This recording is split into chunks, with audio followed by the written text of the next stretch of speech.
Hi, Debbie. Right now we don't have any questions, but we'll circle back to it. Okay, good.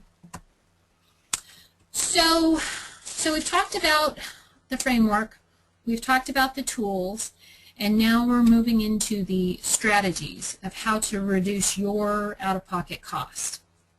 And so really there's 4 strategies. We want to go after free or low-cost money to the fullest extent possible.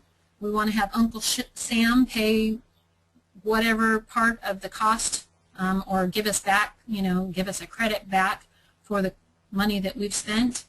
We want to look at any savings that we are going to be doing, and we want to make sure that we're doing that in the most tax efficient way. And then we also, I really need to focus on the competitive student element, and that's the student's part of helping to fund their money. So we've got those 4 strategies. And what I tried to do in this summary of all of this and bring some order or sense of, okay, now we've got all these things, how do we make it, how do we go forth and actually implement the plan? Well, so what we do is we look at, are we in early stage or are we in late stage? And so, what type of family are we in? So once you have answered those 2 questions, then you can just go to your box. So if you're an early stage type 2 family, then what we can do is we really focus on the tax favored savings and income strategies and the competitive student element. And that's the tax favored strategies, 529s, Roth, IRAs. If I'm a type 2 family, I'm probably not going to want to put any money in a UTMA or the savings bonds because they have a negative effect on the expected family contribution, so I want to stay away from that as much as possible. Now if it's a type 3 family, well then that's a different stage because they're not going to be eligible for any of the free money at any point down here when we get to the later stage.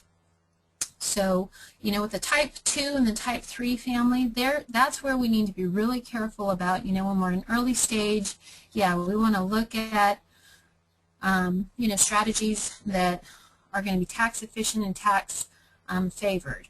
In type 2 family, they might be eligible for free or low cost money, and so we definitely want to be careful about the accounts and what we're doing. But these type 3 families over here, it doesn't matter. There's nothing that we're going to be able to do for them to put them in line for any free money. So, and they're likely not going to be eligible for any of the tax credits. So we just really want to focus on the best way to do that, to take advantage of the tax favored saving and then the income shifting strategies.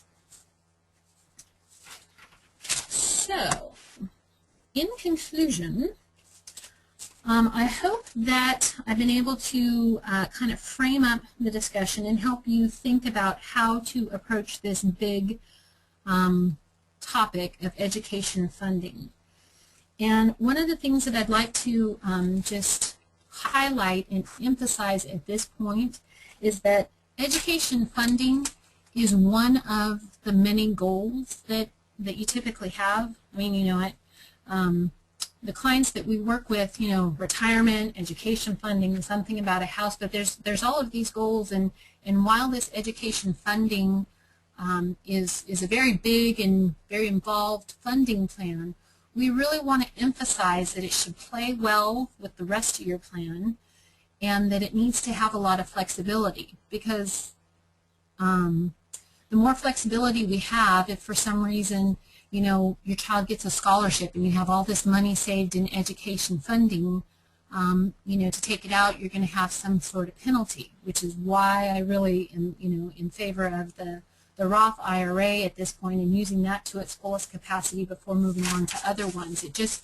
promotes a good harmony within your overall financial plan, and that's just, it's part of the work of creating a good education funding plan, is just making sure that it's well coordinated and in harmony with the rest of your plan. I've touched on a number of topics, and as you can see, I probably could spend the rest of the day drilling down on each one of these topics. And the thing that I would just encourage you to be aware of is that the more you know about this